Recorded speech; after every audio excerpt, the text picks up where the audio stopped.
Libration, an awareness forum and fundraiser of original theater, music, poetry, and dance. This is our contribution to Women's History Month and National Transgender Awareness Day. Thank you to Spitzer Pride for offering their stage for this very important production. Before we begin, please turn off your cell phones and other electronics. There will be one 5-minute intermission. The restrooms are down this hallway. Water and treats are provided for your enjoyment. Please help yourself to the flyers at the hospitality table. This is a free performance. If you wish, we are collecting donations for the Owen County Domestic Violence Task Force.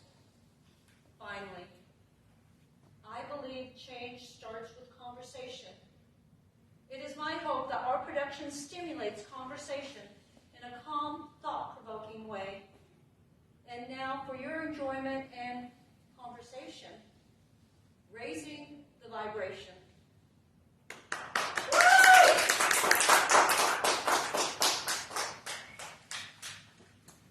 When I was just a little girl, I asked my mother, what will I be? Will I be pretty? Will I be rich? Here's what she said to me. Que sera, sera, whatever will be, will be. The future's not ours to see. Que sera, sera. When I grew up and fell in love, I asked my sweetheart, what lies ahead?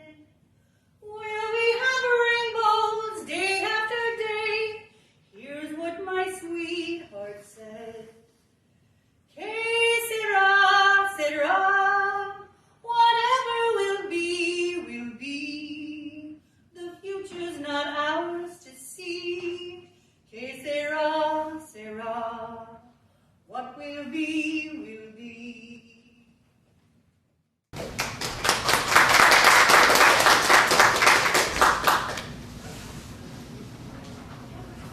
Hello, God, it's me again. I know I've asked this dorky question, but I'm sort of desperate. Okay, I'm really desperate.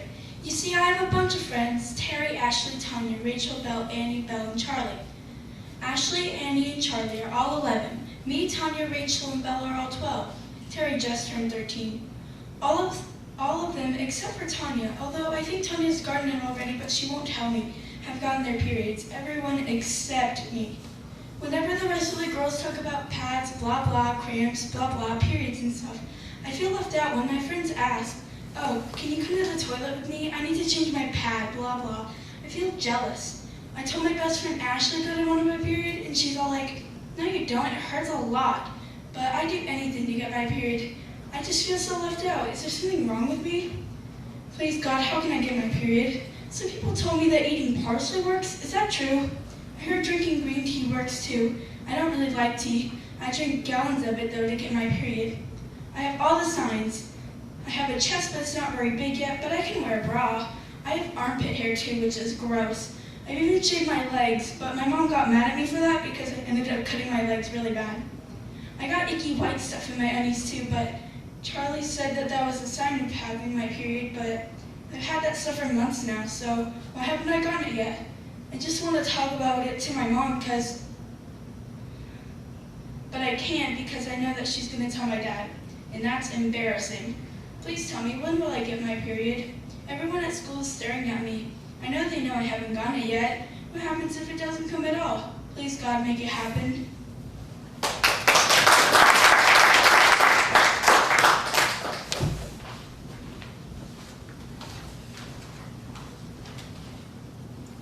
'74 was one of the worst years of my life.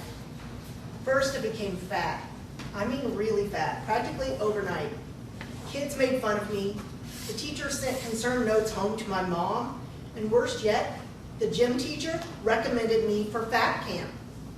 Then, on my 10th birthday, I woke up to a messy surprise from the period fairy. I had read about this before in my Life Cycles book by Childcraft, but it was so much worse than expected, crampier, messier, stinkier. At 10 years old, I wasn't ready to pack away my toys just yet. I didn't understand how my childhood could be over so soon. It was stripped away from me the moment my mother gave me my first menstrual pad. Since nobody wears a bra in 4th grade except for me, my elementary school didn't bother to teach us about the inevitable changes that would sucker punch our bodies. It wasn't until the next school year and 8 months after I started my period that 5th graders were forced to take the class on puberty education. It was embarrassing. My maturing body stuck out like a sore thumb. Among my giggling and whispering classmates dressed in their Peter Pan collar dresses, they had no idea what they were in for. On my 11th birthday, I overheard my aunt telling my mom, she's not supposed to have boobs yet. And my dad called me Jugs. I was immediately struck with shame. Why couldn't my body look like other girls my age? Waiters stopped handing me the children's menu and were stunned when I told them that I was too young for the adult menu.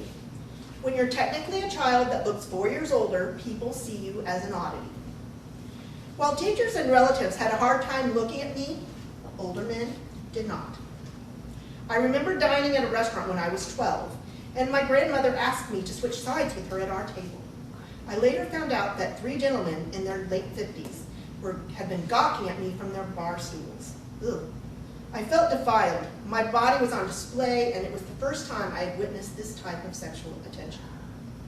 Shopping for clothes with my mother was a screaming, crying nightmare. Shirts and jeans in my age range were too small, and the misses section didn't offer any better options. Anything that fit my body was deemed too adult by my mother. Normal shirts were too form-fitting and made my maturing chest look voluptuous. Shirts that didn't hug my curves were often too large and low cut. I was self-conscious and desperate to deflect any and all eyes. I could not win with my breasts, and I still have not to this day. Once I hit about 15 years old, my adolescent hormones settled down. My doctor said that I had a full adult body now, and I definitely felt it. Classmates stopped teasing me, and I was no longer concerned about hiding my curves. My grades improved, and I began to focus more on my future. In retrospect, I believe that going through puberty at a young age made me more mature and responsible. I became the adult in my peer groups. It also gave me a lot of self-awareness and empathy. And while I may not have gotten it if I hadn't been blessed by the period fairy at 10 years old.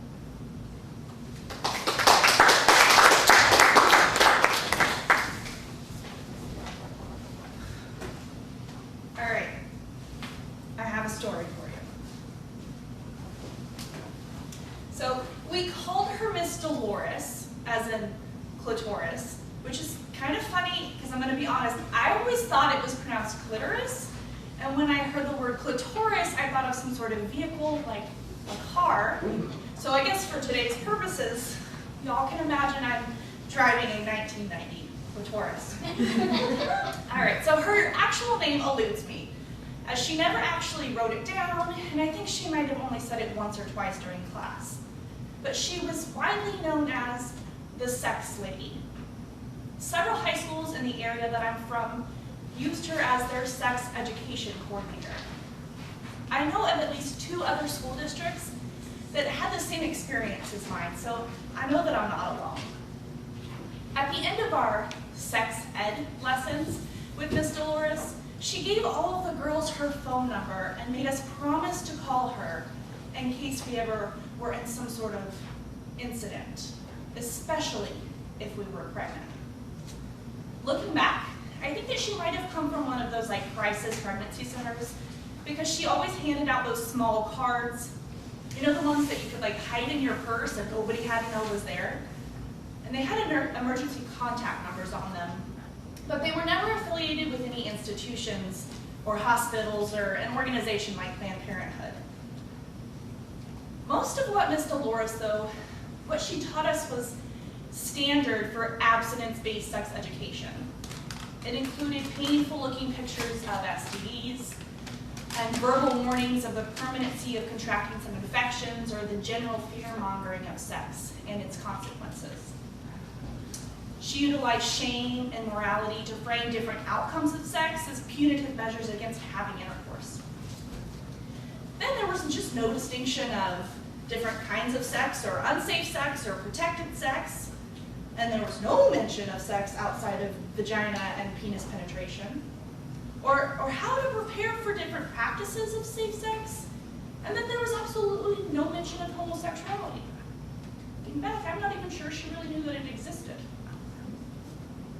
Questions about condoms or birth control were immediately shut down. She claimed that we weren't even permitted to give advice. Talk to your parents, she said. Yeah, right. I grew up in one of those houses that sex before marriage meant death.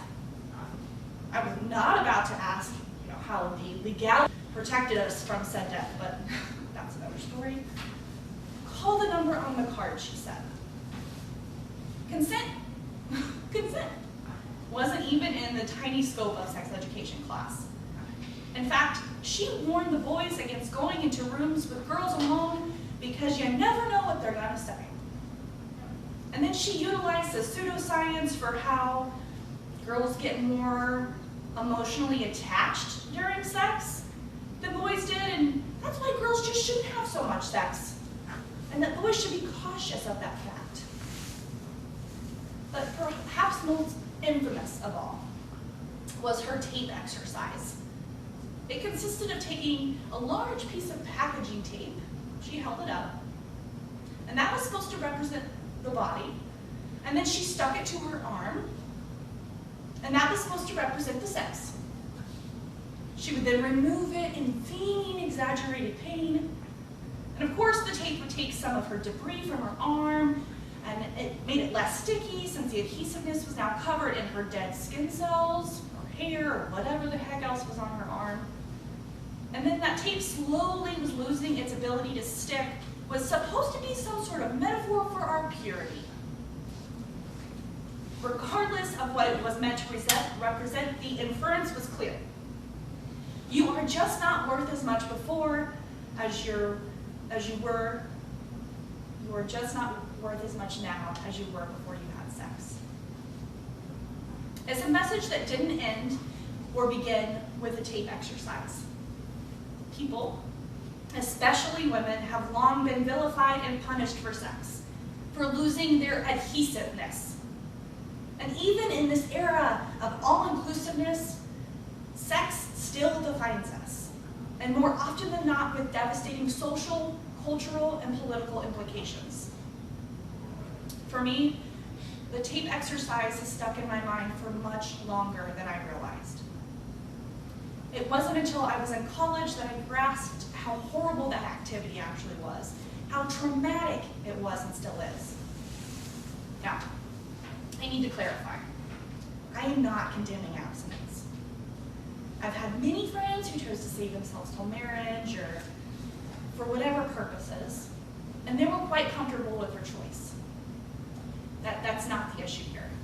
I'm talking about sex education in school, or the lack thereof. Speaking for myself, I can definitely say that experience with abstinence-based sex education has made it harder to value myself and be okay with what I chose with my body. My experience altered the course of my encounters. And looking back, I believe that sending young, hormonally confused teens into a world without understanding consent or contraceptives outside of condoms is grossly irresponsible.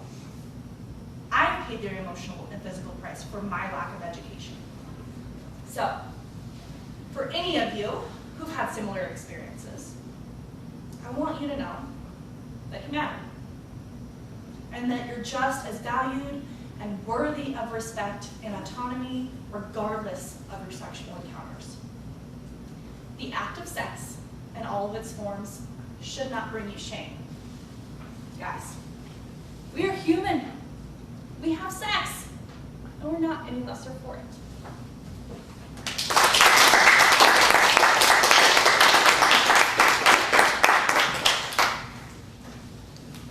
I made it through the wilderness. Somehow I made it through. Didn't know how lost I was until I found you. I was beat, incomplete. I didn't have, I was sad and blue, but you made me feel. Yeah, you made me feel shiny and new. Like a virgin, touched for the very first time.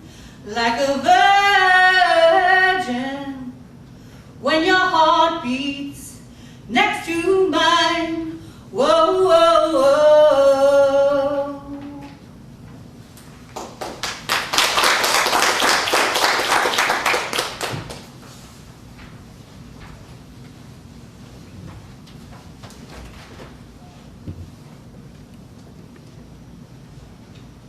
He knew I was a virgin, and for some reason I had this expectation of it being magical.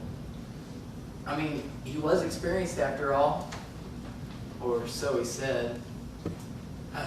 But in all honesty, it wasn't magical. It was weird. He kept his face buried in my neck and shoulder the whole time, like he was ashamed to look at me or something.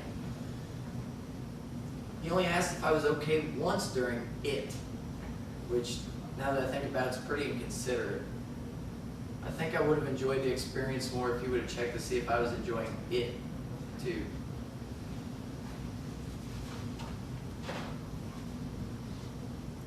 As a teenager, I tended to put sex on a pedestal as something that'd be Disney-esque.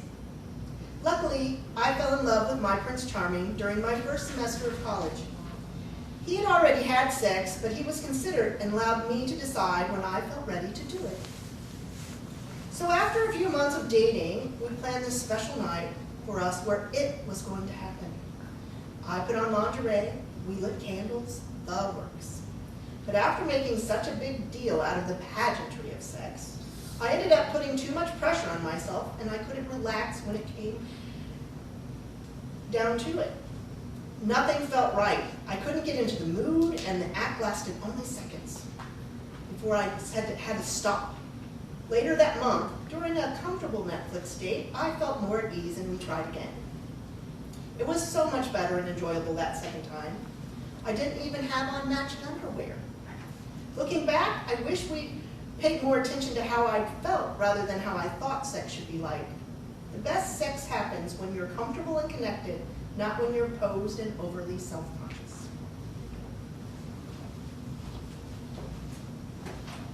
It wasn't romantic at all.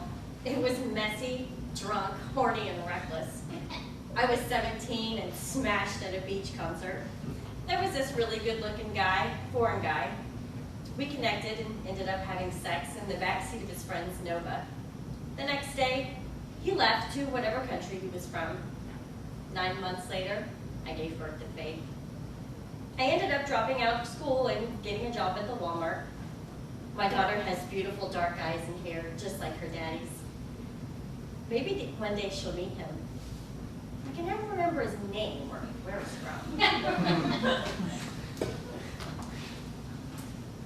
It was after homecoming and we were hanging out in his room. He was a friend who made me feel comfortable and respected, and we just did it. It wasn't painful, but honestly, it didn't feel like anything at all was happening. Then 1 or 2 minutes later, it was over. We went to Denny's the next morning for breakfast, and I texted my online best friends chat group. I just had sex. I think they were more excited about it than me, to be honest.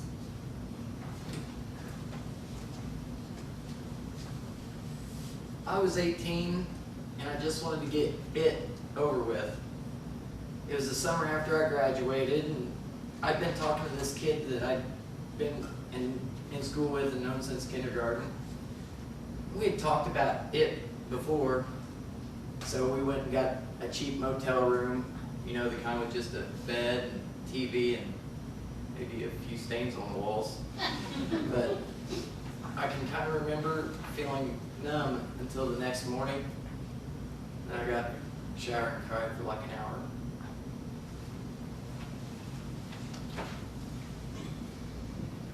I had been dating a guy for less than a month when he told me, we need to have sex so we can figure out if we have a spark to continue dating. I was 16. I wanted to lose my virginity so I could fit in. but also because I really liked this guy. We did it in a car. I was so nervous that he wouldn't feel that spark, but he did. At the time, I felt amazing. I thought I had found the guy of my dreams and that we'd get married. We're no longer together, but I don't regret the experience. I just wished I had known I didn't need to have sex with the guy for him to approve of me or to continue dating me. Truthfully, it wasn't enjoyable. I wasn't ready at all, and he was.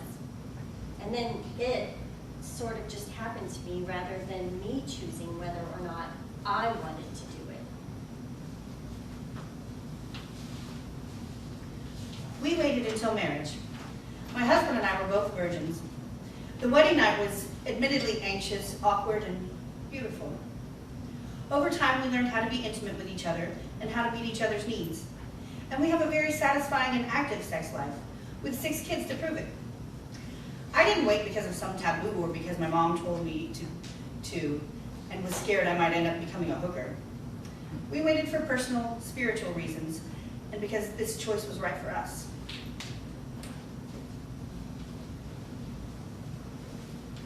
My partner and I waited, and I'm very glad we did, because we feel no shame with each other.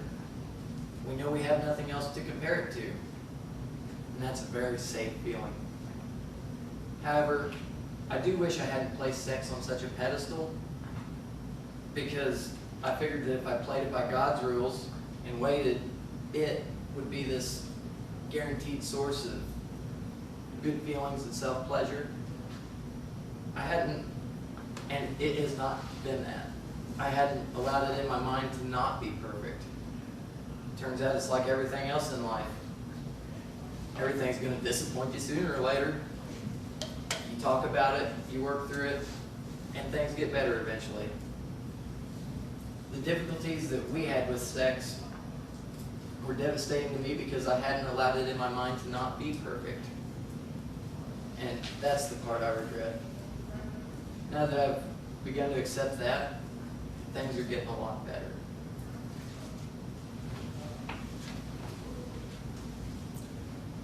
It was my junior year in college. I was never really much of a partier, but my friend dragged me to this frat thingy.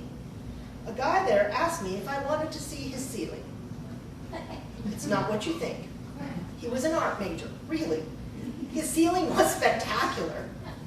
He had painted a mural scene from a Lovecraft book. We laid back on his bed to view the ceiling better. Then he started kissing me, then he started touching me, and before I knew it, he was removing my clothes. Afterwards, he cursed me for ruining his sheets. I couldn't help it, I had never had sex before. Later that year, I had to make a decision I never thought I'd make. I never told anyone about this until now. It's so embarrassing. I was 20 years old at the time. I should have known better. I didn't wait, and I regret nothing. I just can't subscribe to the idea that God would put the constant desire for sex in us and then tell us not to act on it. It doesn't make sense. By the way, I love sex. My mom tried to have an open and honest conversation about having sex so that I'd feel less nervous when the time for it came. But the conversation was always about boys, never about being sexual with girls. So I felt completely unprepared when I went to have sex with my girlfriend for the first time. After it, I expected to feel more sure and more confident, but I really just felt the same as I always have.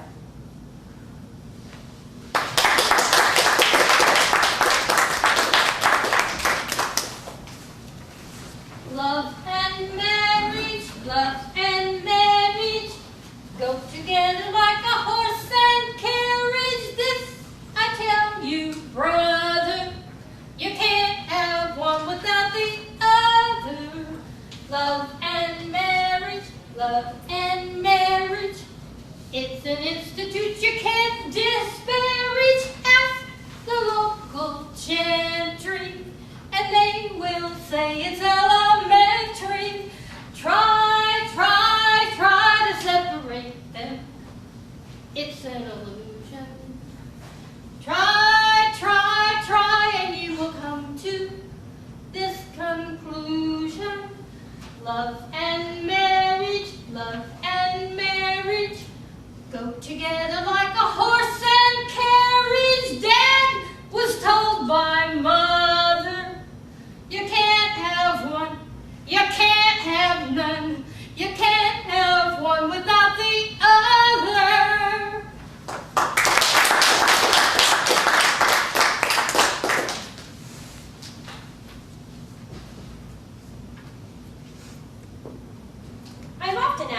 I'm married.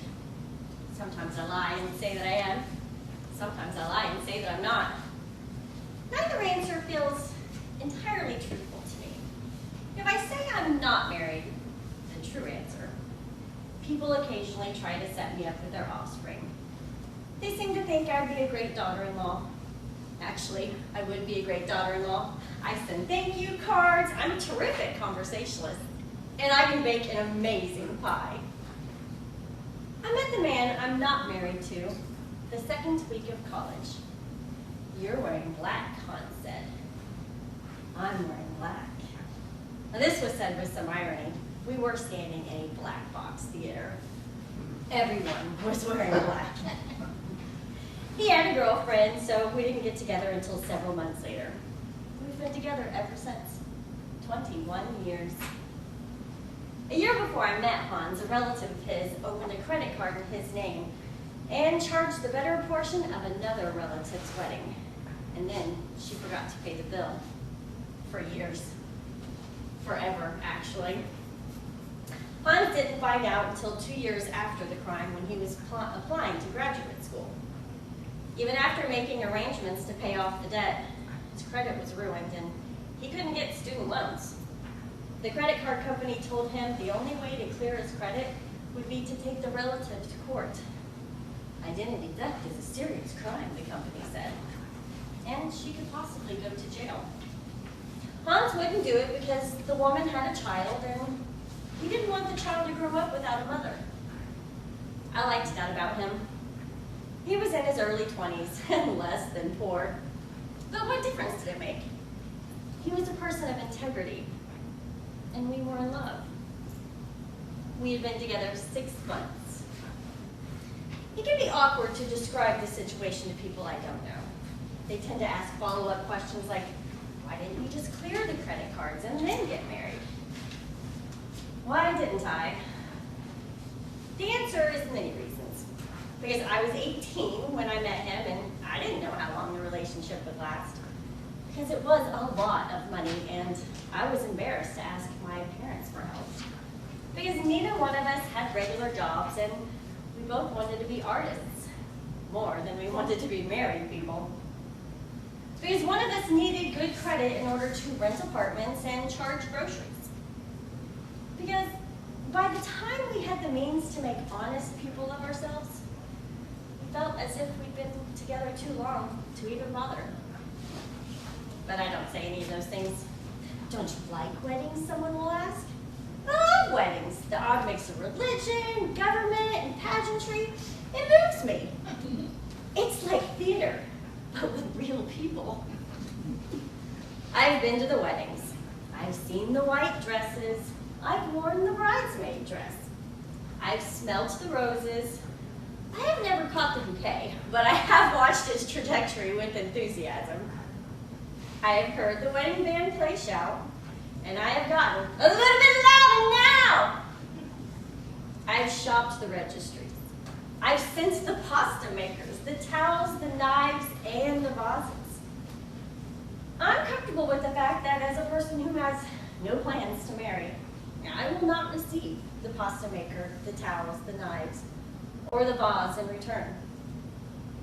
Hans and I have been together a long time, and for better or worse, we have those things already.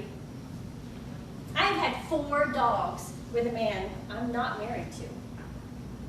I have dedicated several of my books to him, but really, they all could be. He's my most important reader and creative collaborator. We have traveled the world with 1 suitcase. We have cooked more than 100 Blue Apron meals without killing each other. We've shared a dozen different addresses. We've built a life. But we are not married. We live in a state which does not recognize common law marriages. Our friends recently got divorced. They had been together as long as we had, and I thought they were happy, but you can never know what goes on between 2 people. I asked her, what percentage of the time would you say you were happy? 22%, she said. Several weeks later, she revised her estimate. Maybe 2%? 2, I said. How can a person live in a state of 2% happiness? Perhaps Should she revise it again? Hans and I are happy most of the time. We have the usual domestic squabbles. Our most frequent argument ends with him throwing his hands up and saying, "I'm not a handyman!" I wake up in the morning and I look at Hans and I think, I love you. I chose you above any other person. I chose you 21 years ago, and I choose you today. I believe you to be a constant in my life, and I a constant in yours. Loving you is the closest thing I have to faith. Sometimes I think the secret to a long and happy marriage is to never get married in the first place.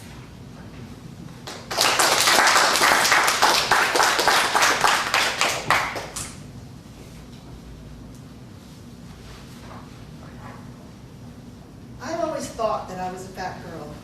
Still am, and still do. I look back on pictures taken when I was young, and I realize that that was totally false. But hindsight isn't helpful. I feel I've always hidden behind my weight for safety. I have never felt attractive to men. I married my first husband because I felt no one else would want me, and I didn't want to die an old maid. I was 22. Inner monologues can be so damning. I married a man I liked but didn't love. We were comfortable together, sometimes, but we always were fighting with each other for 7 years. After having my first son, when he was a year old, my husband told me he didn't want to be married anymore, and he didn't think that he had ever loved me. Amazingly, I felt the same way.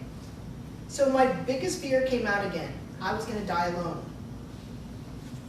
We agreed to date others during the separation and divorce, and I went on the prowl. I lost weight, as tends to happen when emotions take over, and I became someone I did not know. For lack of a better word, I would call myself a slut. I had one-night stands, a lot of them. I did have 1 month-long relationship with a man that made me feel beautiful and desired, and I will always be grateful for that month. After 7 years in a pretty loveless marriage, I used to joke that it was a miracle that I got pregnant in the first place, as little as we copulated. But now men actually desired me. That was an amazing feeling. It was fun. It was also extremely reckless. I was lucky. I came out unscathed health-wise, maybe a little embarrassed emotionally, and repentant to God. I don't know who that slut person was. It wasn't me. But I let them take control for a while. And I understand that this is a pretty normal reaction with a divorce. After my slut phase, I sat down and I made a list of what I wanted in a husband and a life partner. Everything that I wanted. And I focused and I prayed on this list daily. I wanted someone who would co-parent with me, change diapers, get up for midnight feedings, etc. Someone who would love me for who I was and not try to change me, show respect and support me in my desires. I wanted someone who didn't like sports, loved theater, wanted to travel, and liked vegetables. I wanted an unselfish lover and a passionate lover. And I wanted someone to love and who loves me back and will grow old with me. The list was long. And I do believe in the power of attraction. I was a graduate student at IU. This was back in 1993. I wasn't working. After having taken a year off with my son, I was bored and I was just looking for conversation. I got on my home computer, which at the time was an Apple 128K. And through a dial-up modem on the internet, before the World Wide Web even existed, I joined a chat channel called IRC. And this is like old-fashioned texting for those of you who are young. And on that fateful day, I met the love of my life, the fulfiller of my list, and my Prince Charming. With 50 channels to choose from, he had one called P. Charming. And it was the owner, and it said the owner of that channel's name was Prince. And I thought, well, that's a cute name. No, I was not looking for a man, just some conversation. I joined his channel and he greeted me with, in type, Oh, a lady enters my lair, pops a bottle of champagne, hands her a glass. Welcome, pretty lady. Or something like that. And I remember thinking, oh my God, I've got a weird one. My first two questions I asked were, is your name really Prince? And he said it was. And I said, aren't it black? And he said, no. Well, that night, I was carrying on two conversations in two different channels. And one of the conversations was of a sexual nature. And I forgot to designate my response to the other party. And so in Prince's channel, which I had just joined, I said, I like to have oral sex in the shower. Now who's the weird one? Realizing my mistake, I was so embarrassed that I got out of his channel pretty quickly. Fast forward a couple of weeks, I was back on IRC, and there was P. Charming. I sheepishly rejoined his channel, and I said, remember me? He's like, shower girl! We laughed, and I apologized for the faux pas, and we started texting, chatting, you know. We chatted daily for a week. Soon, we exchanged photos, because we couldn't see each other. Talked on the phone a little, but mostly on the internet, because that was free. And he lived across the country from me in Maryland. He came to Bloomington after I got a job, and we had an amazing visit. We began camping together every other weekend, halfway between, and this was in the summer. We chatted online daily, and when he graduated in December, he moved to Indiana. When he got a job in February, he asked me to marry him. We married that August and have been exceedingly happy for 27 and a half years. He was my total answer to prayer, and he hit every mark on my list.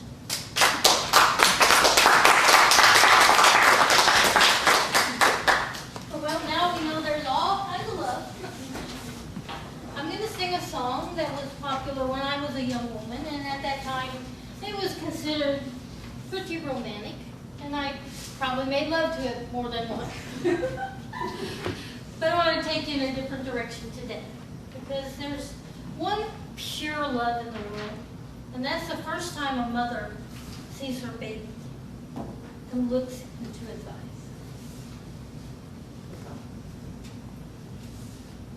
The first time ever I saw your face, I thought the sun rose in your eyes, and the moon and the stars were the gifts you gave to the dark and endless skies. The first time ever I kissed your cheek, I felt the earth move through my hand, like the trembling heart of a captive bird that was there at my command. And the first time I ever lay down beside you, I felt your heart so close to mine, and I knew that time would fill the air at last, at last, at last, till the end of time. The first time ever I saw your face, your face, your face, your face.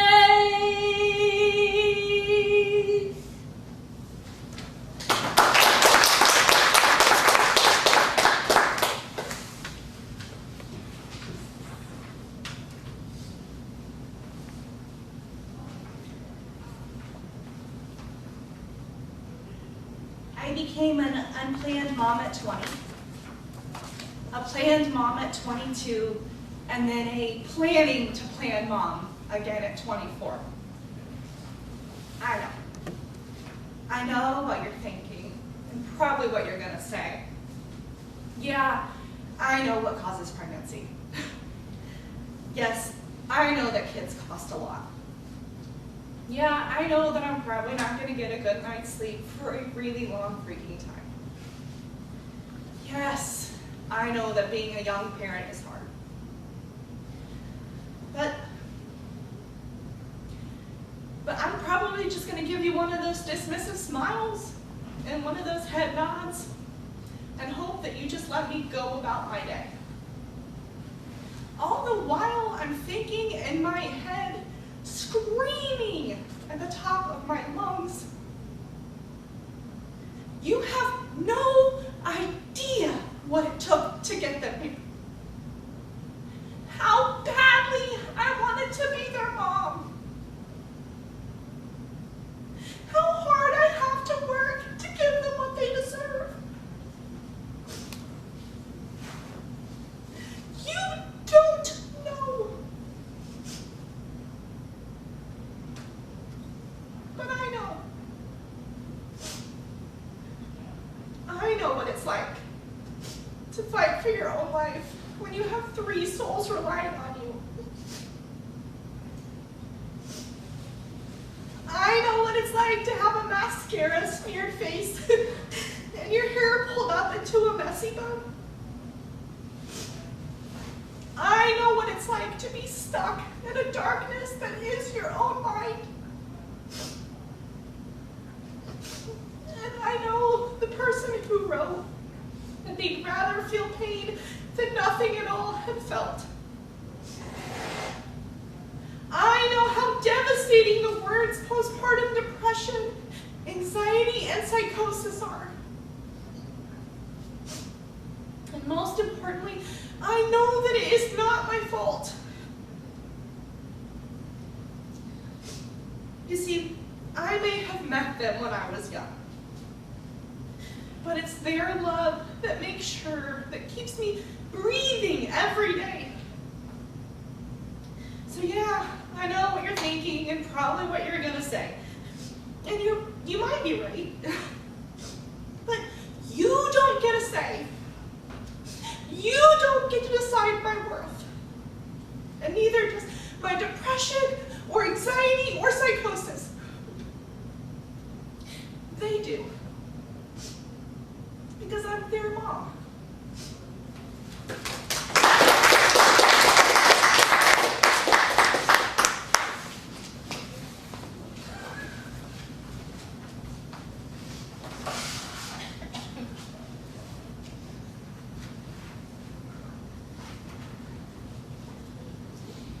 My parents were divorced when I was 10 years old. My dad just left. He was in World War II. He had PTSD. They didn't call it that then. They called it shell shocked. He just left. There were 8 children. 4 before me and 3 after me. When my dad left, my mom just dropped out. She shut down. And I became the mother to my siblings. She was there. She didn't really participate a whole lot. We had neighbors and friends who brought essentials. We lived on a farm. We had lots of vegetables and meat, but they'd bring sugar and milk and that kind of thing. I felt a responsibility for those children. And I felt it my whole life. I changed their diapers. I wiped their butts. I held them when they were sick. I fed them. I changed their clothes. I washed their clothes. I dried their tears and wiped their noses. I helped with the older siblings. Basically, I adopted my siblings. I felt like their mother, for sure, and I still do. You'd think after that, I would have learned my lesson. I made a decision at a very young age not to have my own children. I felt like I'd already raised a family by the time I left home. I married a man with 3 children. Don't you dare tell me I'm not a real mom. I have 3 stepchildren, and I have a friend who has an adopted son. My friend was told she wasn't a real mom because she and her wife adopted their son. She replied in her blog, Not every experience is your experience. Not every mother is a mother because she gave birth. Not every child is yours or a part of you because it didn't grow inside you. Here's what I believe to be true. The different and sometimes winding paths we all take to motherhood land us all exactly in the same place. There is no single ultimate type of mother. We're all real moms. As both a stepmother and a mom via helping raise my siblings, I too have felt the sting of judgment, the implied message that I'm somehow less of a mother because of how I got there. I have felt a heavy expectation to be the mom away from mom for my husband's children, yet also have been denied appreciation and empathy for the challenging of loving and mothering them as my own. I've been pitied for my infertility, as its gestation and delivery are the pinnacle of motherhood.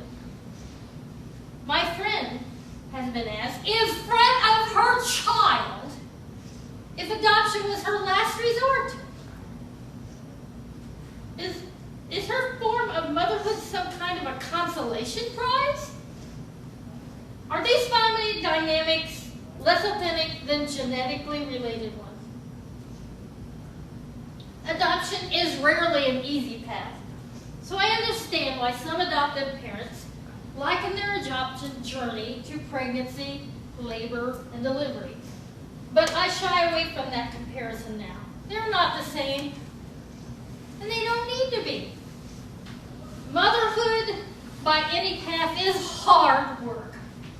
We all love our children and try to keep their best interests at heart in everything we do, no matter how they came to us, and regardless of whether or not they stay. Adoptive moms and stepmoms may feel unrecognized or robbed of that special distinction because they didn't carry or deliver their child. But on the other side, birth moms are often dismissed because they aren't the ones doing the parenting. My mother, throughout her life, anyone she would meet, and even on her deathbed, said she wouldn't have made it without me there as her right arm. As the substitute mom, family would not have stayed together. I can't take anything away from her for being a real mom. She was. She brought me into the world and allowed me to be a mother through her. Downplaying the existence of another mom doesn't lock down the odds of enjoying a happy, loving relationship with a child. My friend's presence in her son's life and his birth mother's absence does not tip the scales in her favor. She's no more real than the woman who brought her son or stepchildren into this world, nor are we any less than them. The business of mothering is tough. It doesn't matter how you got here. To be honest, after 23 years, I'm still baffled by all this jockeying for ultimate mom status. Vaginal birth, C-section, breast or bottle feeding, biological, adopted, foster, or step. Whatever your path, whatever your prefix, we're all mothers. Because we're committed, because we love.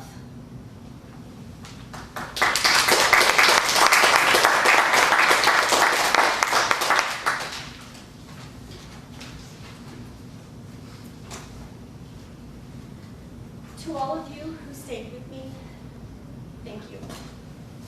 People cut me out of their life, and it was hard. This year has blessed me immeasurably, and my sons as well. I don't think beauty equals joy. I think beauty encompasses sadness and grief. I felt these things. This is why I am pro-choice. As a woman who willingly placed her child, did not give him up good grief, I would never give up my love for him. suffered a massive amount of grief initially, and I was physically the worst. This is why women need to be able to choose what they do with their bodies. No one is spared a life free of emotional experiences. But we should have some autonomy,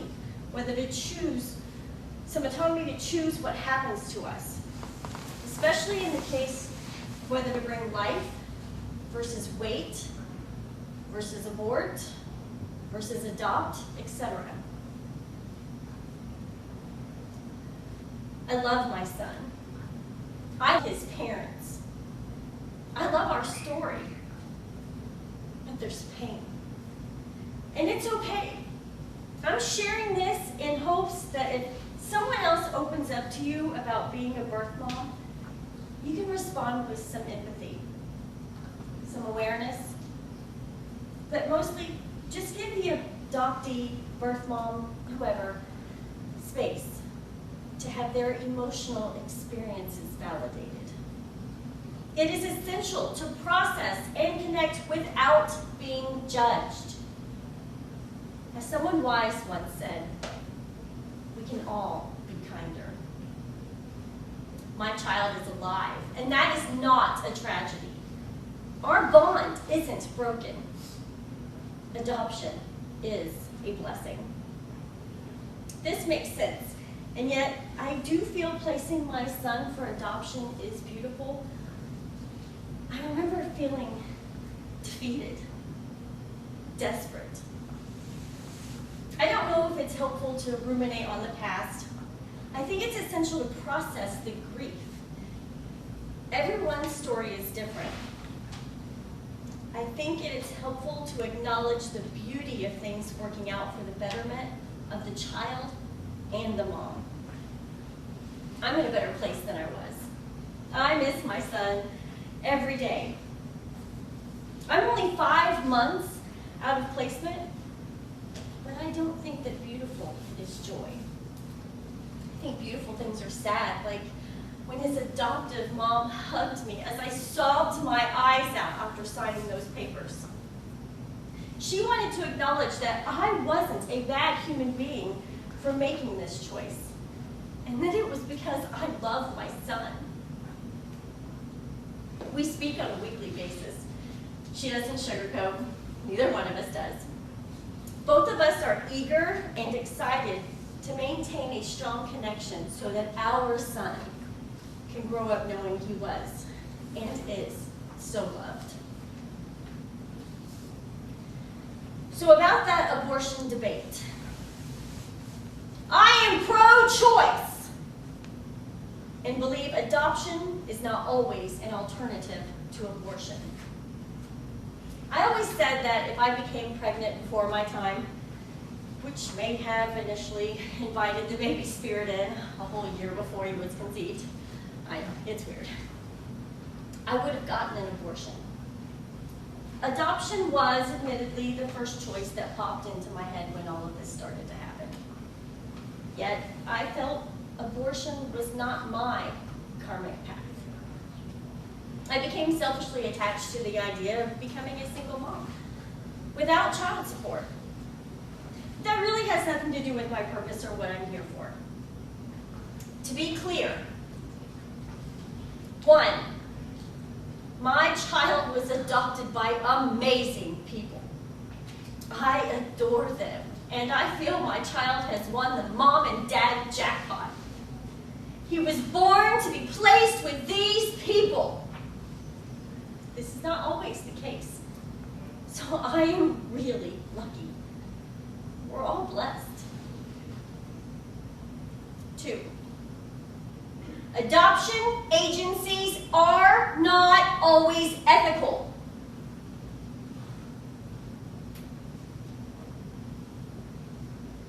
3, birth momming is hard.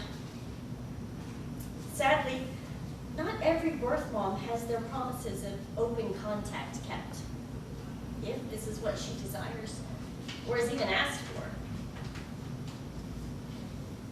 4, in some cases, Birth mothers must mourn that their child ended up becoming worse off with adopted parents.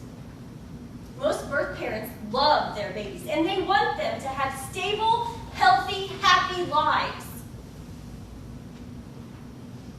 5, I love our son. I gave parenting my all, and it just wasn't my time in life for it.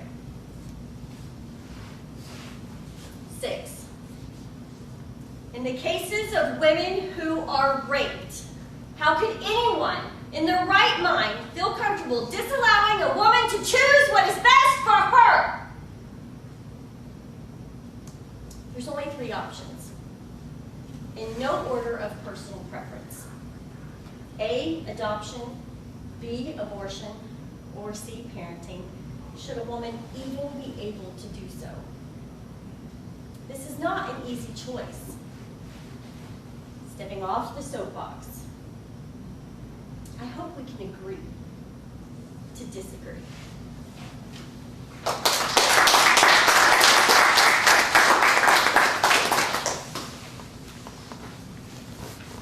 Rows and flows of angel hair, and ice cream castles in the air, and feathered canyons everywhere. I've looked at clouds that way, but now they only block the sun. They rain and snow on everyone. So many things I would have done, but clouds got in my way. I've looked at clouds from both sides now, from up and down, and still somehow it's cloud illusions I recall. I really don't know clouds at all.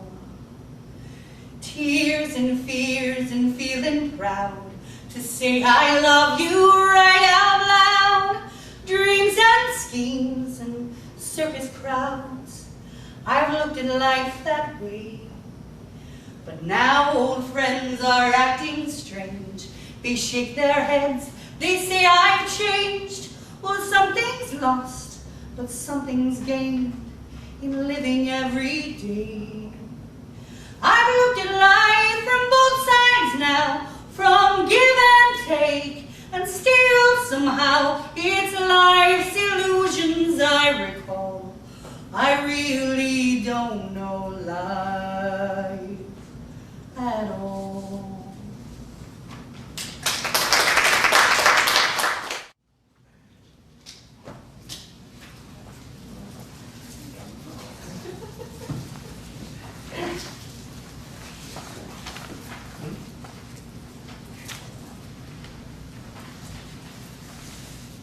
You tell me it gets better in time. You say I'll pull myself together, pull it together, you'll be fine. Tell me what the hell do you know? What do you know? Tell me how the hell could you know? How could you know? Till it happens to you, you don't know how it feels. Till it happens to you, you won't know. It won't be real. No, it won't be real. Won't know how it feels.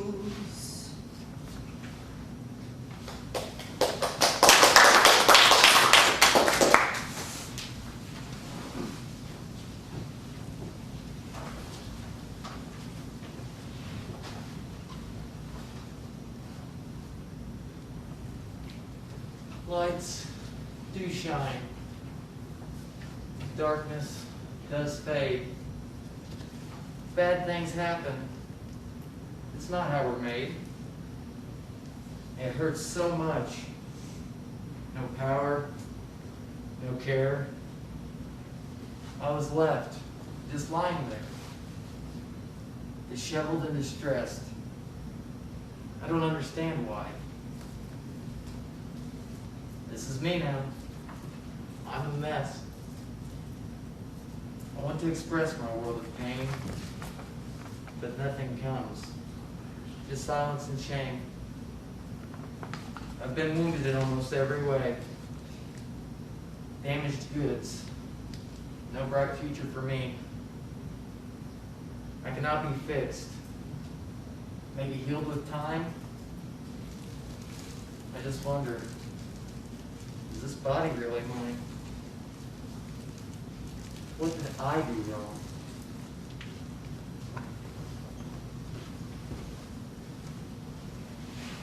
I'm feeling lost again.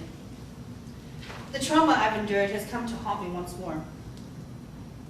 Not that it ever really goes away, but it gets a little easier once in a while. I went out bowling the other night with some friends when some guy decided to hit on me multiple times, even after ignoring my rejections. In turn, I got really drunk and almost drunkenly confessed my trauma to one of my best guy friends who only knows half the story. After that, I realized I needed to have a sober conversation with my friend about the events that occurred so that the words would come out rationally instead of hysterical rambling. Since then, I can't stop thinking about hurting myself. Any physical pain would be worth getting rid of the emotional pain. I'm considering following through tonight. What do I have to lose? Nothing will hurt more than this. It's been so long. I've made great progress when it comes to self-harm. It's been 2 years. I'm trying not to give in tonight.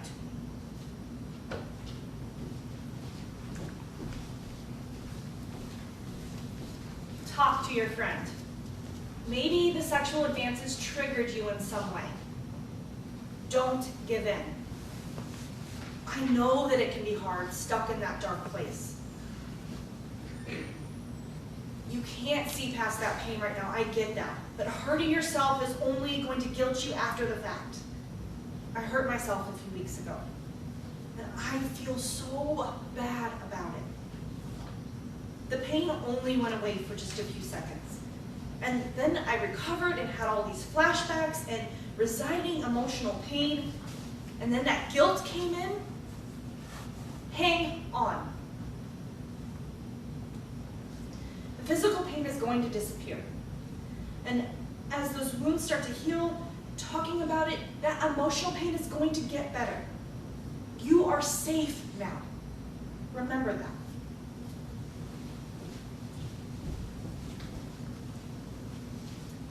It's been over 2 months since I moved to university. I haven't been able to go home because I'm so scared that I will bump into him and he will do what he keeps telling me he wants to do to me. My depression has been getting so much worse, and I've been contemplating ending my life so many times. I'm getting better at hiding my fear of men now, but it builds up, and I have to leave before I have a panic attack. When I see large groups of guys, I have to take a completely different route. I've also recently gone back to smoking to help with my anxiety. I don't know what to do anymore. I haven't told my university about it yet because I know they will tell me to report it, and I don't want to report it. I know if I do, then I'll be questioned, and it will look like it's my fault. I still believe that what happened is still partially my fault because I rejected him, and he was angry. I should have never trusted him in the first place and talked to him in the beginning. I feel like such an idiot.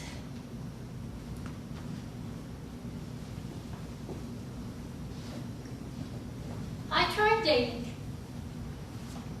but I'm so worried about being with someone in case they treat me like that again. I've been told by so many guys that in my life that because I don't want to have sex, then guys are just going to take it forcefully. That's all I'm good for now. Right now, I'm going through my daily life without feeling anything but sadness and anxiety. I just don't know what to do anymore.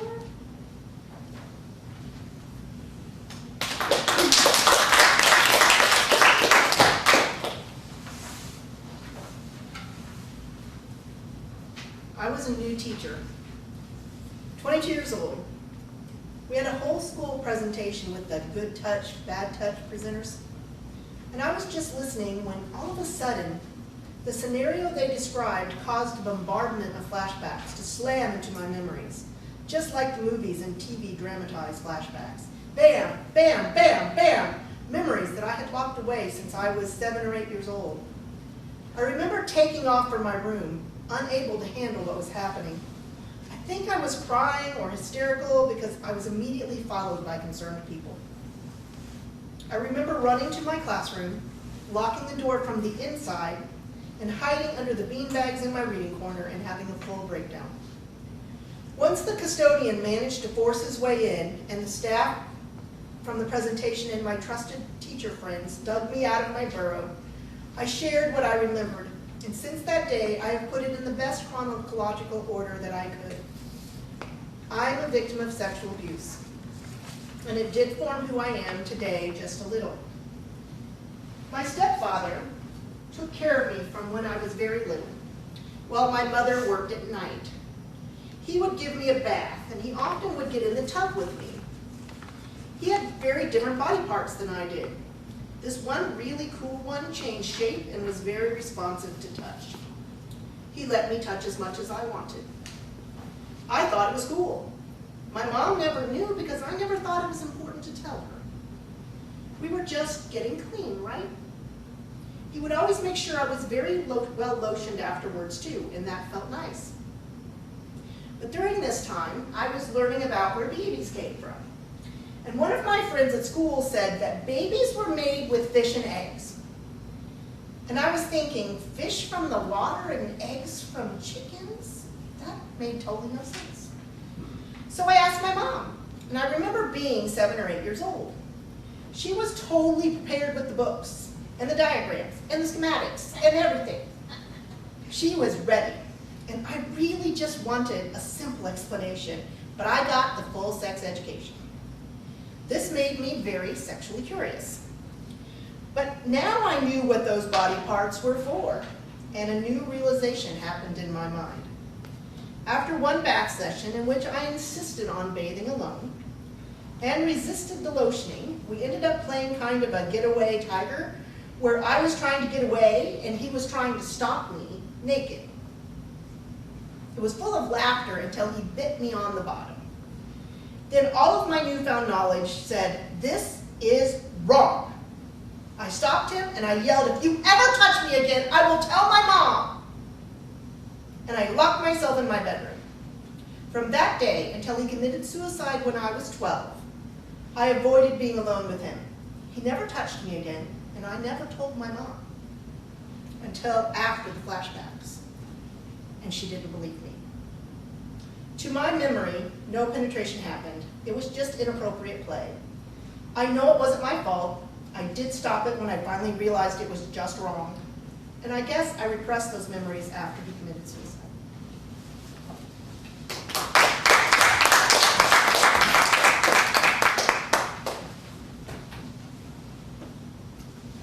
Make them laugh, make them laugh. Don't you know all the world loves to laugh? Oh, my mother said be an actress, my love. That be a comical one. Make them roar, make them scream. Take a fall, hit your head, break a seam. You come out being a dancer with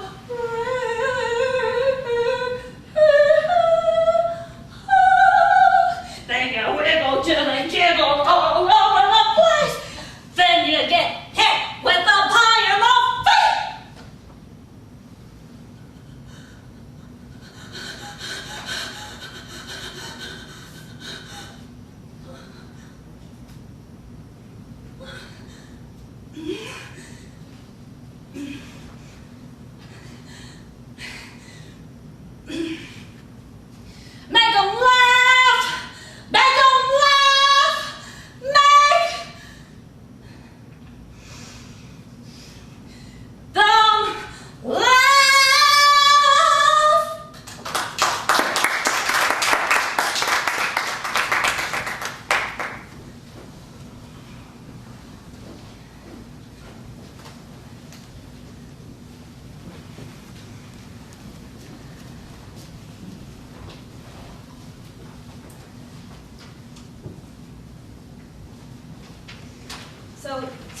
had an online catch-up with an old friend who ever really knew me when I was with my ex. I mentioned that he was somewhat of a gaslighter and that he'd been extremely controlling and emotionally abusive. She replied that she had seen that our relationship was volatile. Volatile? Really? Volatile describes a clash between two strong personalities, both unwilling to back down until they've gotten their point across. Both parties have equal status. Google it. Clashes with an abuser, especially a gaslighter, are different. But maybe they look the same from the outside. They're master manipulators. Gaslighters inflict injuries with insults, not with their fists. And it's like beating your heart and your soul where the bruises don't show. It's hard for people to believe what they can't see. So my friend didn't see the relationship imbalance. She wasn't aware of the hundreds of different ways he was controlling me every day. She didn't realize how he believed in public and then how he believed in private were two different things. She believed all of the lies that he said. And when she saw me being stressed and anxious and excitable, she just thought that I was being me, like he said. I'm just difficult. So, if you're starting to question whether you're an emotional abuse victim of gaslighting, don't ask other people for their opinions. Unless they've experienced it themselves, it's impossible for them to understand it at all. It's not their fault that they don't get it. It doesn't mean that they don't care, and it doesn't mean they don't love you. Trust your own instincts. And above anything else, please get professional help.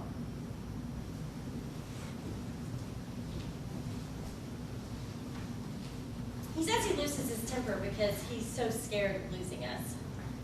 Afterwards, he'll cry for hours, saying how sorry he is and promising to seek help. But he never does.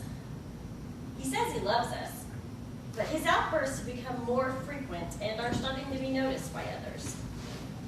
As a mother with young children, I am under scrutiny from social services and awaiting a child protection conference because of the amount of abuse that has occurred. I am petrified for myself and my children, but I feel guilty for making the statement to the police and for leaving him. Since being apart for a couple of weeks, he's told friends he thinks about killing himself every night, and if he doesn't have me or the children, then he has nothing to live for. This isn't the first time he said these things. I do love him, I think, but I can't live with him anymore. Sometimes I wish he'd just...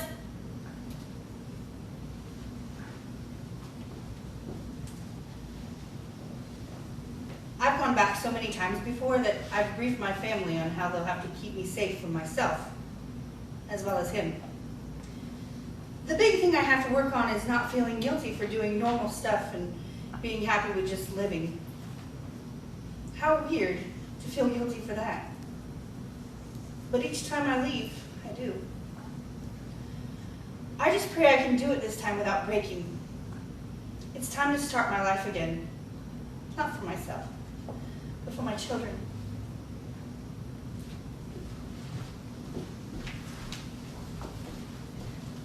I've been with my partner for 10 years.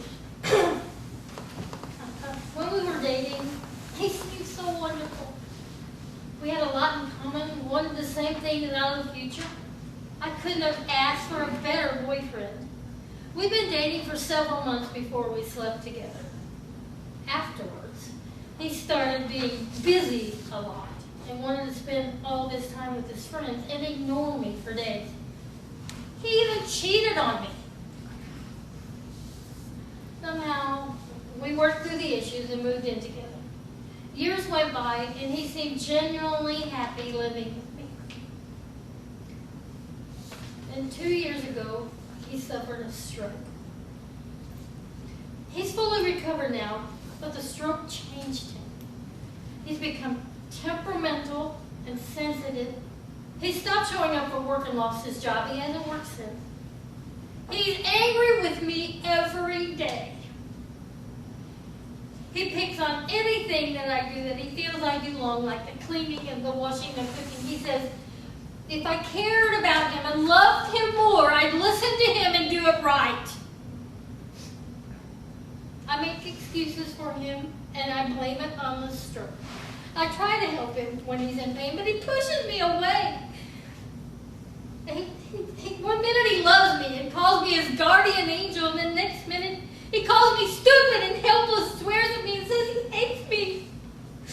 It seems the only thing I'm good for is sex. He can't seem to get enough of that. I know his behavior is because of the stroke. I know it is. But he refuses to admit that he has a problem, gets angry when I mention therapy. I've really tried to be patient. But it's been 2 years of abuse and insults. I can't live like this anymore. Our friends and family think I'm horrible for leaving. But how can I help him if he won't help himself?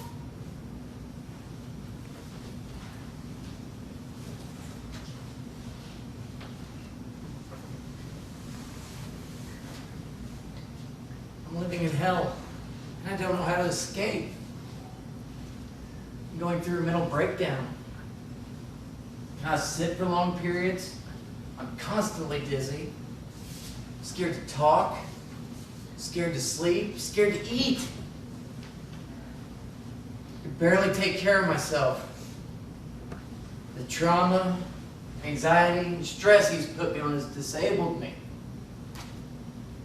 I need to leave, to go to a refuge, but how? I have no job, no money, no car, no phone, no family, no friends. I can't think straight. Fear's gripping me. How do I escape? I've never been alone in my life. I don't know how to survive. Somebody please help me!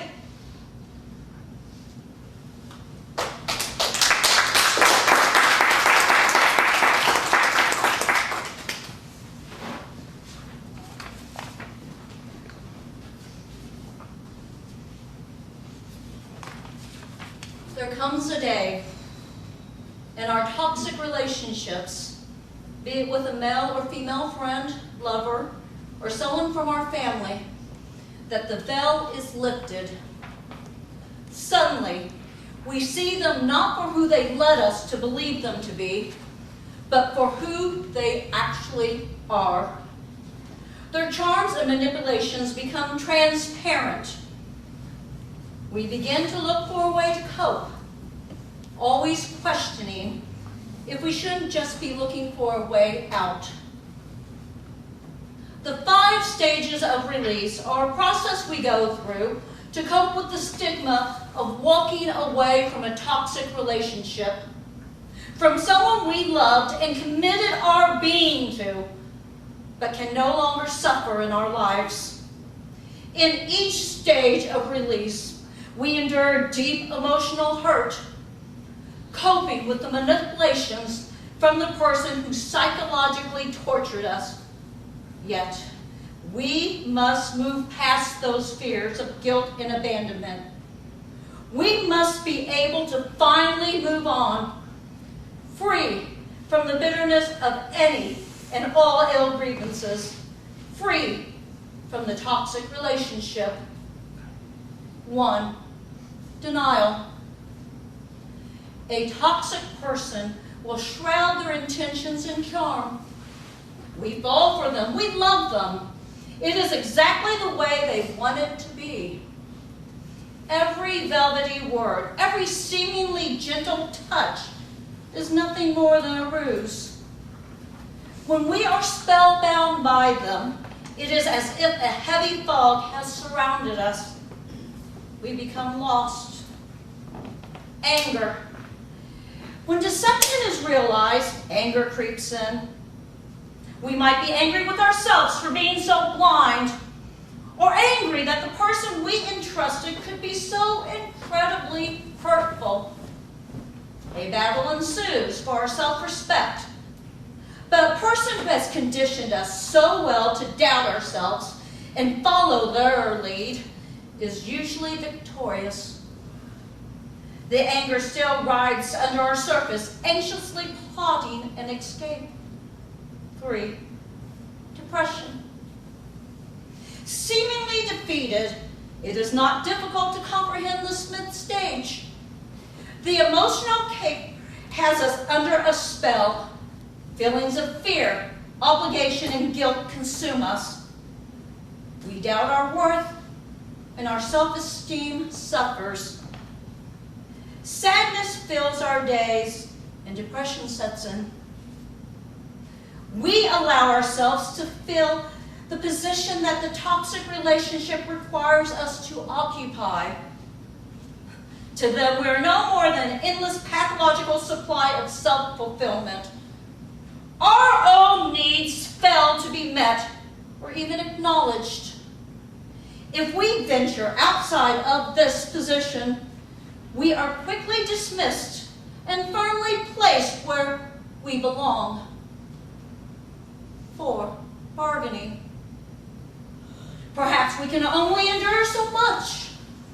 We begin to see our suffering as unnecessary and pointless.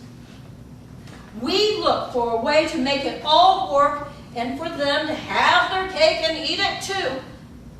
It is the greatest challenge we can embark on, and it always leads to epic failure. Our happiness and well-being is of no concern to them. Their only hope is that we abide by their rule.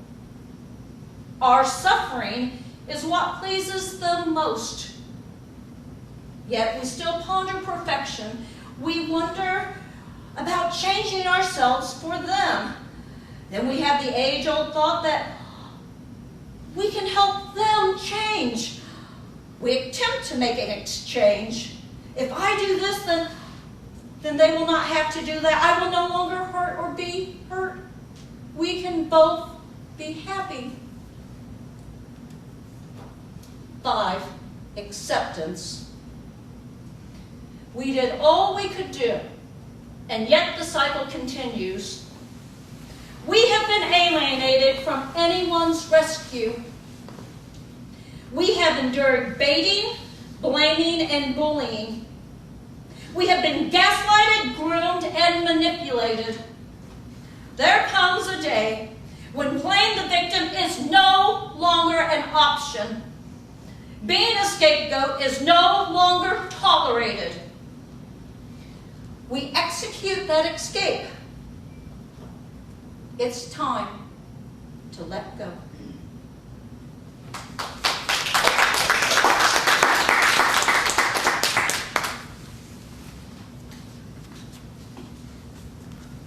When you walk through a storm, keep your head up high, and don't be afraid of the dark.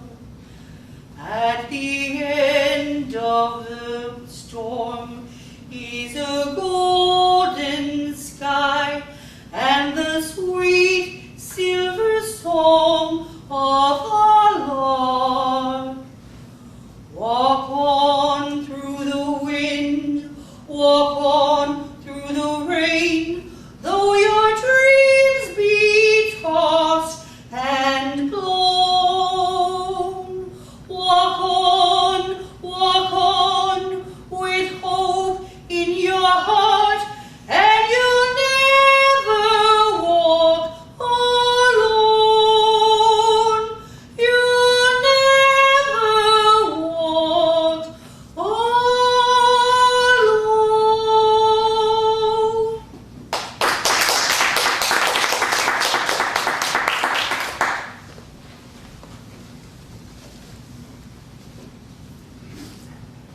There have been many moments in my life where I've questioned if I am lovable. My belief about what being lovable looked like began probably when I was a toddler, and I realized I'd much rather play with the girls than play with the boys. And as we aged together, it really started to stand out to me when one of the girls running away would turn around and yell at me that, "You can't play with us, you're a boy." Those words, "You're a boy," would be repeated many times through my teenage years and still to this day. Each time it's still a blow to my gut. Knocks the wind right out of me. Makes me want to crawl in a hole, go home, just not be around people. I grew up in a small farming community and struggled to find a place where I fit in because my lightly colored jeans and tight t-shirts, jeans, it's still a mess. But I have this expectation, everybody had this expectation that I should be masculine, and I'm not one bit.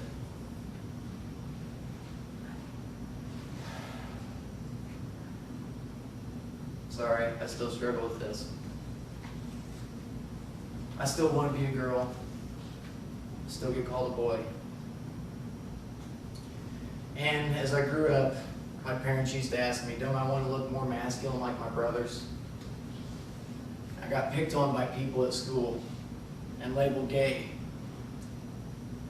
And they often ask, if I am a girl or a boy, are you gay? The answer to all those questions was always no.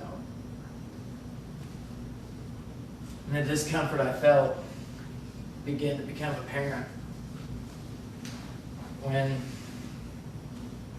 I started growing tall, growing facial hair, getting wide, broad-shouldered. My physical appearance became my obsession. I didn't know what to do. And as it kept growing, I had to let go of that fantasy of ever being a girl and kind of surrender to the idea that I was always going to be uncomfortable in my own body.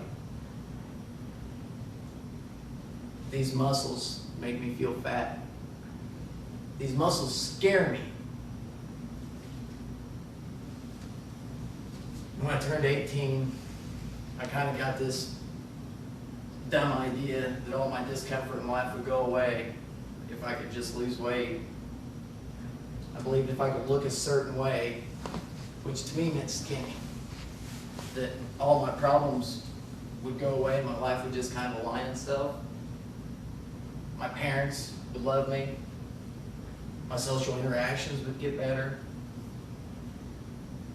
And so that's what I set my sights on. To do one thing, and that was to lose weight.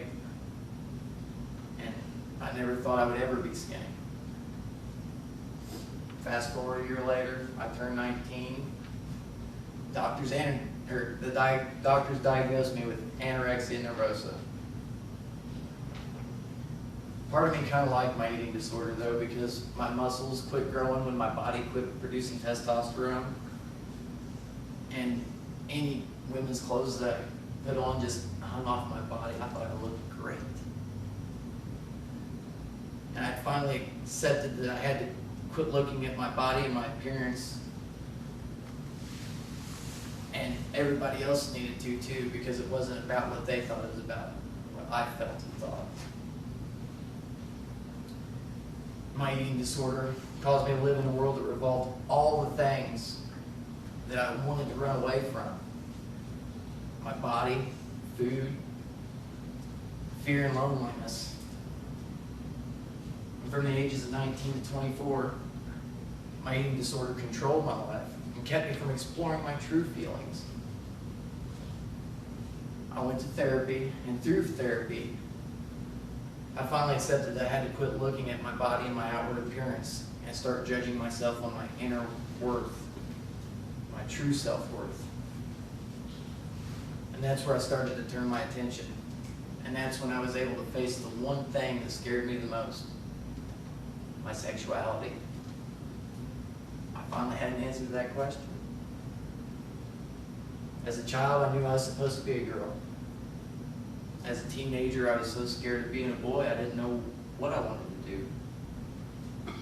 And as I grew into a young adult, I didn't know there was a way to change any of it. And I found a book 8 months later about transgender women. That's when I knew I was supposed to be a girl. Reading their stories and looking at their bodies, I immediately knew that's why I've been struggling with my own. I am transgender. After that discovery, I took the steps to transition into the woman I am today. Got put on hormones, saw a therapist, but I also learned what my triggers are. And one of those biggest triggers is my estranged relationship with my parents. My sister tells me that my dad loves me, but that he also gets caught up in appearances, in his pride, and how people see me. I wish he could go to therapy and find out what I did. And that is, through my therapy, I have to state to myself every day, this is me, this is how I'm going to live my life. And that has gained me a lot of respect from others, not my parents. And I've started to develop,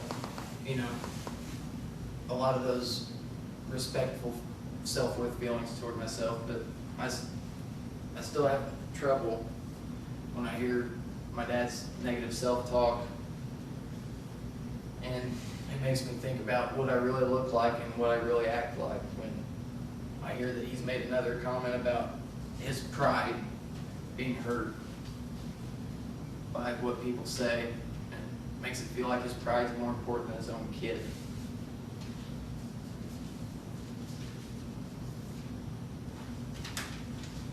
Because of my experiences, I work hard to help support and build self-awareness with youth while asking parents to let go of those little insecurities like crying. And they need to remember, I try to tell them that they need to remember how they felt as a child when everybody wouldn't listen to them, and seeing them for who they really were. And that's what I really want out of my recovery. And, for any kid, regardless of their age, gender, situation they grew up in, I want them to feel loved, to feel supported, but most of all, to be allowed to explore this world and let others know who we and they are, not what other people want them to be. I'm here to say there is hope recovery because I'm still here. Been free of using foods now for 9 years. I'm 34 years old. And it took a long time to really learn what those hunger signs were. My body telling me that I needed to take care of it and nourish it. But I'm getting there. The real recovery begins when you allow yourself to love and recognize your own true inner self-worth. And that being lovable is about respecting yourself and allowing your inner spirit to guide you. Not giving a shit what everybody else thinks or wants us to be. Why do you want them to be happy? You're trying to make yourself happy. And I would have never learned that if I wouldn't have allowed myself to do one of the scariest things in life. That's to honor my truths and recognize my internal identity. It took losing close friends, family, even a couple jobs. But when I learned my true identity and allowed myself to be who I want to be, things got a lot better. And they always will be better when you're acting and who you are, who you were born to be.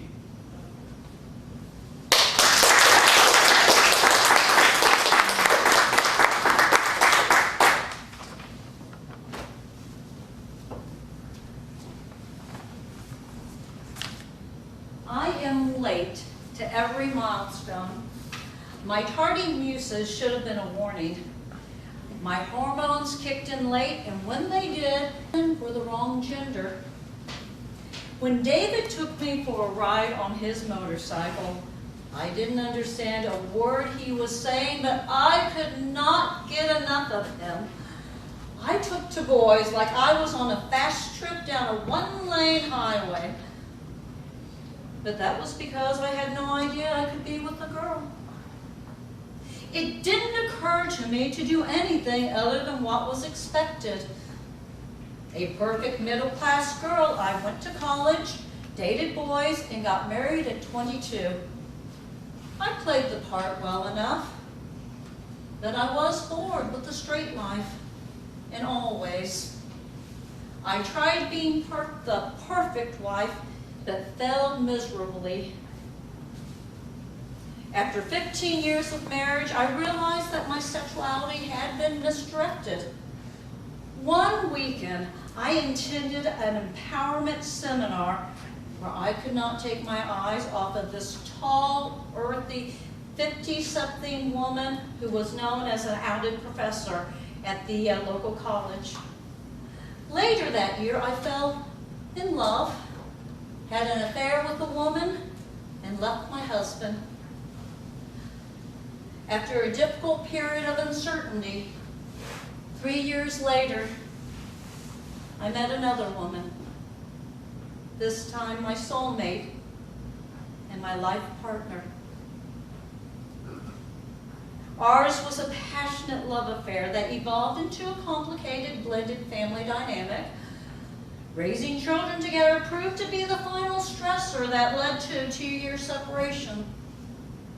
But we came back together with a deeper understanding and commitment that lasted for 31 years. Our love sustained us both. When she faced her cancer diagnosis, and I stepped up to be her caregiver. Writing saved my life during and after her 3-year struggle.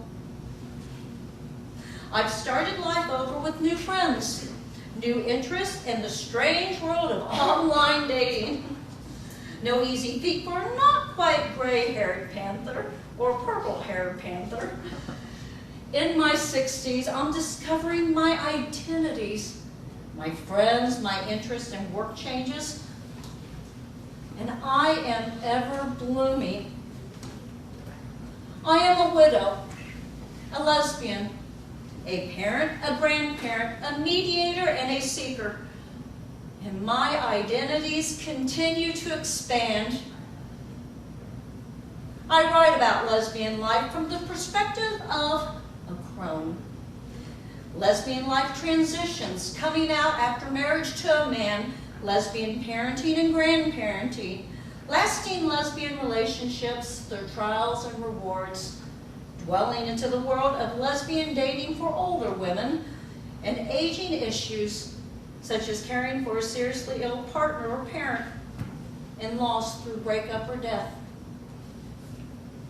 In my crone years, I've come to accept that important changes often happen slowly, but I don't mind being a late bloomer because the strength and passion of the not quite gray-haired panther fuel my soul.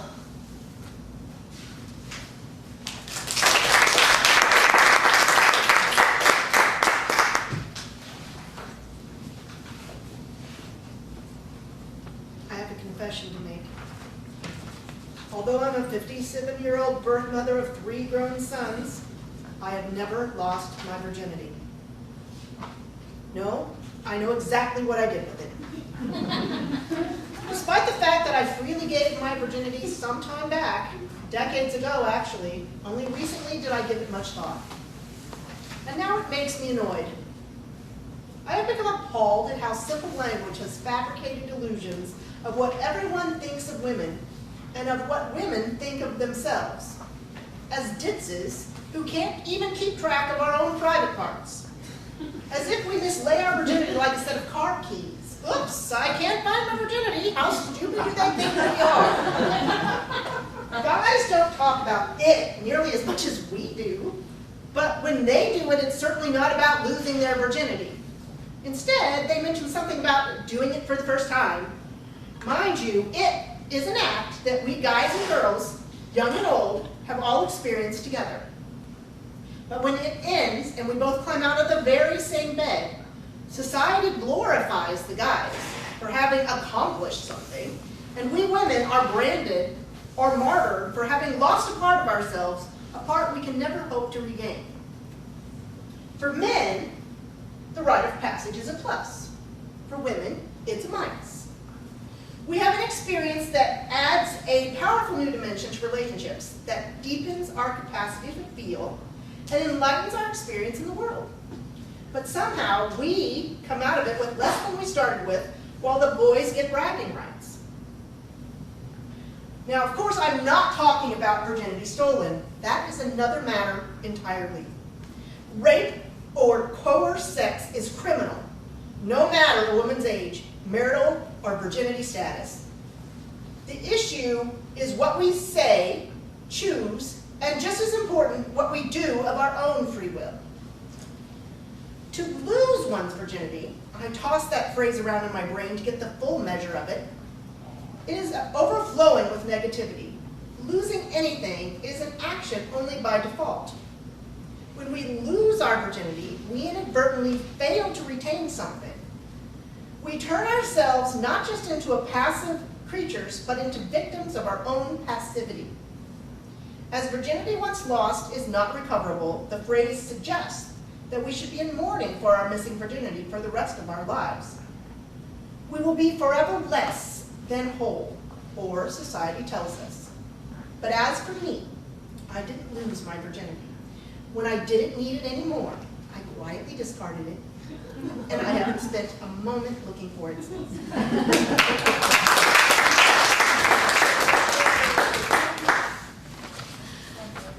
Oh, for fuck's sake! Why can't they design kitchen equipment that does what it's supposed to do? This is fucking ridiculous! My husband nervously looked on as I flung things around the kitchen. The trigger for this Gordon Ramsay-style kitchen meltdown? While draining pasta, a few strands of spaghetti had slipped through the colander and into the sink. I know, terrible, isn't it? I blame my hormones for the over-emotional reaction. Until a couple of years ago, I had only a vague inkling of what to expect from the menopause experience. I knew about the night sweats, hot flushes, and no periods, but that was about it. What I now know is that when you reach this milestone, the drama isn't over.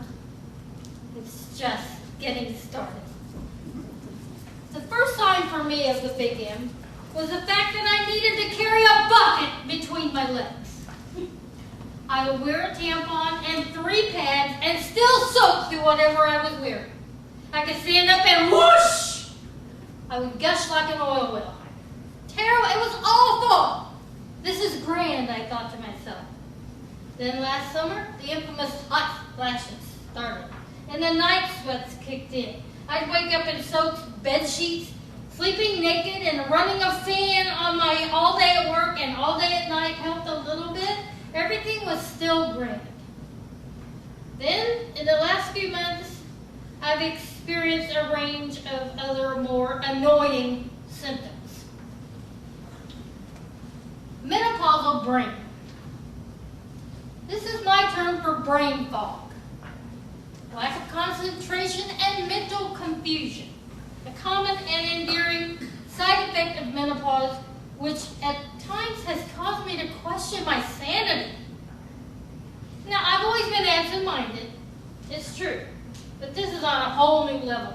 I find myself doing really stupid things like putting the salad in the freezer and mailing out empty envelopes with the stamp on the wrong side. Names completely elude me. I just now call everyone Fred.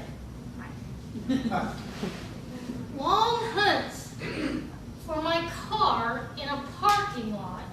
That's a regular occurrence. I have no recollection of even parking the damn thing.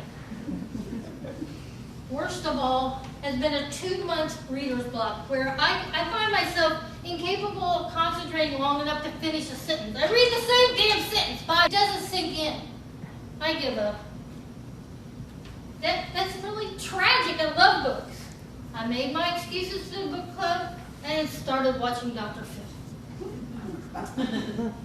Menopause is narcolepsy. I've learned in the past few months that if I want to achieve anything at all after 4 p.m. on any given day, I need to keep away from soft surfaces. If my ass lands on a sofa or a bed, however briefly, I will fall asleep deeply and instantly. The fatigue can be so overwhelming and extreme. There are also occasional spells of dizziness and lightheadedness. Like we're a nice southern lady, I get an attack of the vapors, necessitating a little sit down before I feel so weak. Somebody please bring me some smelling salts, please. The new position. My husband and I used to have a frolicking sex life. Woo-hoo. Then it happened. Gone were the monthly bloody monsoons and protection rituals, but now intercourse hurts like hell, no matter how aroused I get or how much lubrication we use. You know, there are times when I wonder if I should carry a fire extinguisher around with me, because, see, I have really sparse hair and it's dry, and I'm so dry when I walk, I'm afraid I'm going to set myself on fire. So, obviously. We've had to relearn sex. It's been a game to try to find painless and doable positions for our old bodies. We're thinking of writing a Kama Sutra for old farts. Actually, I've been thinking of getting one of those walk-in tubs because for like oral sex for old people is a lot easier when you're sitting down.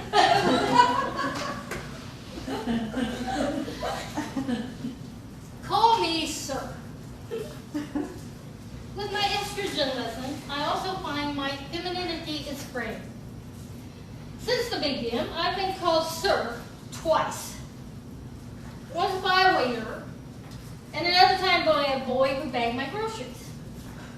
I don't possess the female signifier that I once did. My hair is no longer full and shiny. My freckles have become age spots. My boobs are saggy, my stomach's fuller. I was always very skinny as a girl, so I put on all this weight and I feel so fat! I tend to wear boys' clothing and rarely put on makeup. I've lost interest in playing female games. All I care about is comfort. At times I feel another body slipping from my original. Once, when walking around the courthouse square, right out here, I saw a reflection of an older man in the window. I stared at it for a few minutes, and I realized it was me! Every woman will experience menopause differently. My mother, bless her heart, claims that her periods just stopped in her 50s. She had no pre-symptoms and no effects afterwards, almost like it didn't even happen. Well, good for her. My father, by the way, remembers it quite differently. He's still in therapy over it.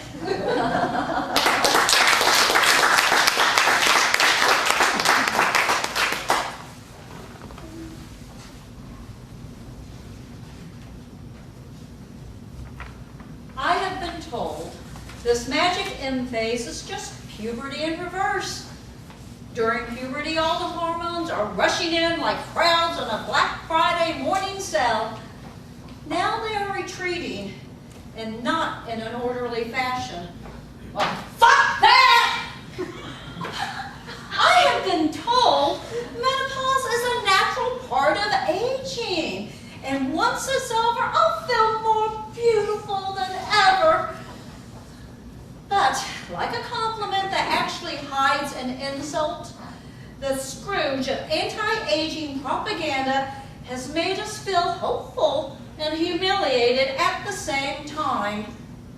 Even the pseudo-posturing that 40 is the new 30 and 50 is the new 20 still advocates that being younger is better, while trying to suggest that we can still be relevant despite our age. Well, fuck that! Youth is not better. Who the hell wants to grow up in the selfie generation? Here's what we have to realize. 40 is the new 40. Refined, reformed, and redesigned by this generation. 50 is the most beautiful 50 it has ever been for women. I am 57 years old, and I have the maintenance bills to prove it, but I don't care. 60 is the best 60 in history. Literally, not even 100 years ago, life expectancy for women was only 57.9 years. 70 is the sexiest 70 that has ever gone before. You will actually see women in their 70s having sex on TV. Not just ageless beauty freaks like Jane Fonda or Sophia Loren. I swear these women are vampires. But real, full-figured, wrinkly, gray-haired old bitches like me. We need to make sure we are in charge of the new signpost. Taking control and ownership of our minds and bodies is the first step. It's not about changing, hiding, or fighting our age or menopause. It's about recognizing that our age is so different to previous generations that it is a groundbreaking age, a new age, a redefining age. We, the women of the Magic M phase and beyond, have a vital function and role, and importantly, a chance to devote time to ourselves. Once we finish giving birth to the next generation, we can give birth back to ourselves. So let's strut our funky stuff, unleash our glorious power of being alive in this moment, and kick some menopausal ass!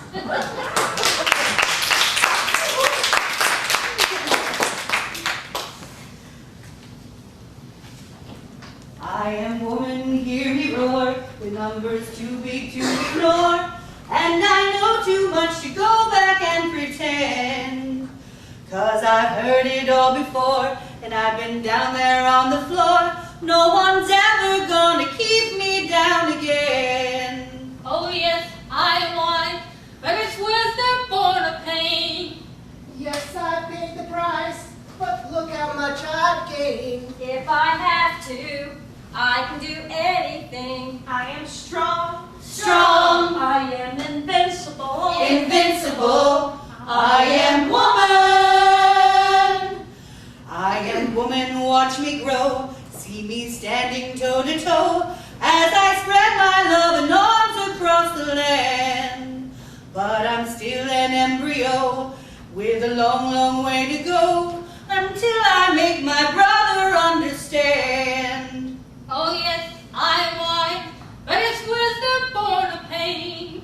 Yes, I paid the price, but look how much I've gained. If I have to, I can do anything. I am strong. Strong, I am invincible. invincible, I am woman.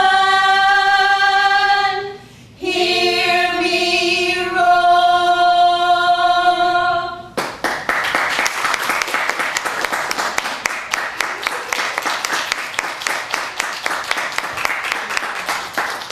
Thank you. Thank you everyone for coming and enjoying our donation. I do hope it inspired conversation.